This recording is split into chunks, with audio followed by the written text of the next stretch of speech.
भारतातील पहिले प्राचीन पद्धतीने शिवलेले जहाज कोठे लॉन्च करण्यात आले? पर्याय 1 महाराष्ट्र, पर्याय 2 गुजरात, पर्याय 3 गोवा, पर्याय 4 आंध्र प्रदेश.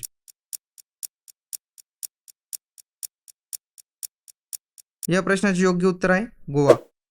गोव्यातील होडी इनोव्हेशन शिपयार्ड येथे भारतातील पहिले प्राचीन पद्धतीने शिवलेले जहाज लॉन्च करण्यात आले. हे जहाज 5व्या शतकातील जहाजाचे मॉडेल आहे, जे महाराष्ट्रातील अजिंठा लेण्यातील पेंटिंगद्वारे प्रेरित आहे. प्राचीन शिलाई तंत्राचा वापर असलेल्या या जहाजाची संपूर्ण बांधणी पारंपरिक पद्धतीने आणि परंपरागत वापरल्या जाणाऱ्या कच्च्या मालाचा उपयोग करूनच केली गेली आहे. या जहाजाचे बांधकाम पारंपरिक पद्धतीने केले, ज्यात काथ्याची दोरी, नारळाचे धागे आणि नैसर्गिक रेझिन वापरले. केरळमधील आघाडीचे जहाज बांधणी कारागीर श्री बाबू शंकरन यांच्या नेतृत्वाखालील कारागिरांच्या हजारो हातांनी शिलाई तंत्राचा वापर करून जहाजाच्या सांध्यांची बांधणी केली आहे.